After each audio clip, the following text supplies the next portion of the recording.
Hi everyone and welcome to the first day of the 7-day plank challenge.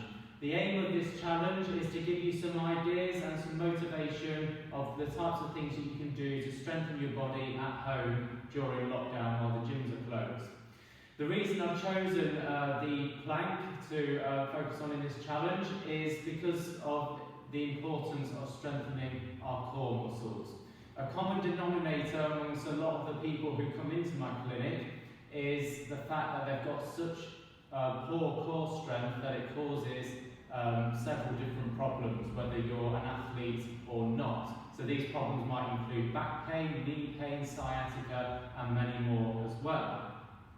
I also like the plank because not only can you customise it and change it and adapt it in several different ways to make it easier and harder, but it's also very good for a beginner because it focuses on isometric strength, whereby you're contracting the muscle, so you're still strengthening the muscle, but you're not moving it through any sort of range of motion. It's just a static, for the most part, exercise, whereby you're just holding that contraction nice and still. Therefore, it's probably better than, say, for example, sit-ups for beginners if you don't really do any core strength, because you're less likely to start jolting up and injuring your back by not doing it properly with proper form. So throughout the week, obviously I'm going to be dropping a video early in the morning every day, so then you can obviously do it at whatever time of the day you like, but the idea is that you do it 7 days consecutively. So today we're just going to start off and I'm going to take you through a few technical points just to make sure that you're doing it properly, to make sure that you don't injure yourself, and also just to do the basic challenge to start off, which we're going to progress as the days go on into harder adaptations to the plank as well. So in order to do the plank, obviously it's probably best to have an exercise mat. I'm just going to go through the technical points. So we can either do this with our arms straight, like so, or we can go onto our forearms. I really don't mind which one of those you do, as long as you're doing it properly with good form, okay? So for instance, as long as we've not got our bum up in the air, for instance, because I may be filming this in a yoga studio, but of course we still don't want to do our downward dog, okay? So we want to keep a straight line from our shoulders all the way down to our feet. Okay, a few other technical points as well. So we want our feet probably around hip distance apart, or if you want a bit more of a challenge, to challenge your stability a bit more, then you can move your feet inwards like so. But I would recommend, particularly if you're new to it, to start off with your feet hip width apart. Also, we want to make sure that we're not rounding through the shoulders like that, so we're not doing that sort of kyphotic posture. And we also want a straight line from our shoulders all the way down to our elbows. So we don't want to be in this sort of position like that, because that's just going to put more strain on that area. Okay, we also want to make sure that we're looking what our lower back is doing, okay? So we don't want to have a hyperlordosis like this, okay? So where we're curving our back, because even if our pelvis, even if we have got that straight line down from the shoulders to our toes, we could still have that excessive arch of the lower back, which of course we don't want. So we want to make sure we're squeezing our core and squeezing our glute muscles, so our bum muscles as well, okay? And of course, while we don't want to be up in the air like so, we also don't want to be dropping down like that, okay? So we want to keep that nice hold just here.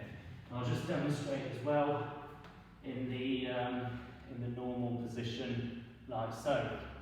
Now, the challenge for today is to hold this position for as long as you can, okay? So for some people, they'll have no problem holding this for several minutes, okay?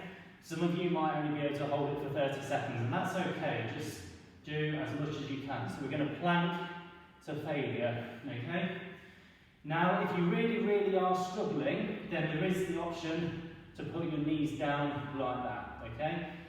I would try and urge you to avoid doing that if you can, because I think you will start to struggle a little bit more throughout the rest of the challenge if you don't at least try and do the full plank at this point, okay? Because a lot of the adaptations that we're going to do in the following days are going to be reliant on being able to do the full plank. So I would, wherever possible, try and do the full plank.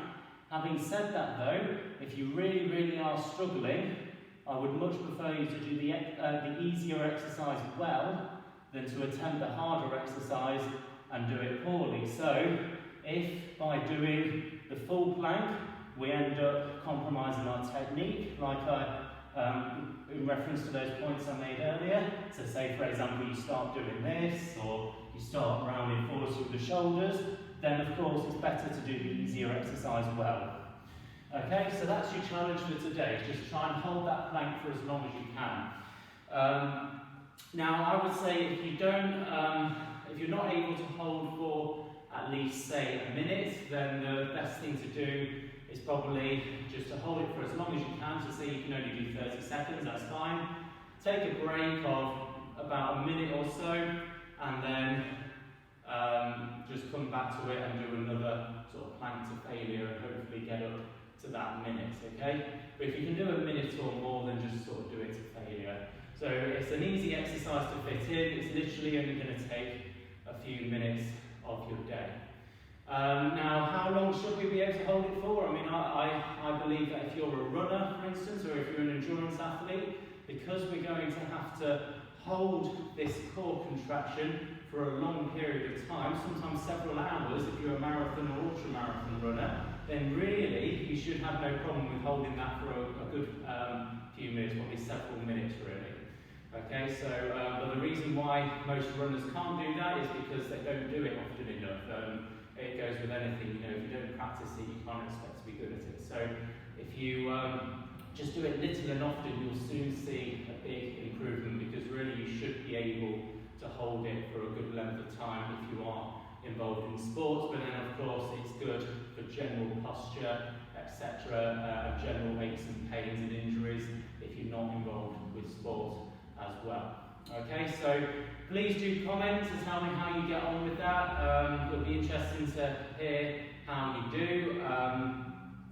Please like and share these videos as well, because my business obviously has taken a hit during COVID, and obviously businesses like mine have as well. So if you can help by sharing, that's the best way to get things out on social media. So if you can just share as much as you possibly can, then that will be great.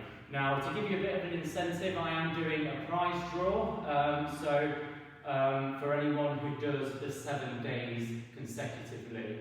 So in order to be entered for that, you have to do the challenge, obviously, on each day. Then you have to like the post on Facebook or Instagram or wherever you're viewing this. You have to comment to tell me how you got on as well. And you have to do that for 7 days, but preferably as well if you can tag your friends, tell your family and friends about it, and also share, then that will be great as well. Now, you don't have to do this on the day that it starts, because if you're only picking this up later on, then that's fine. I want to include you as well. However, from the day that you do start, you have to do it 7 days consecutive from there.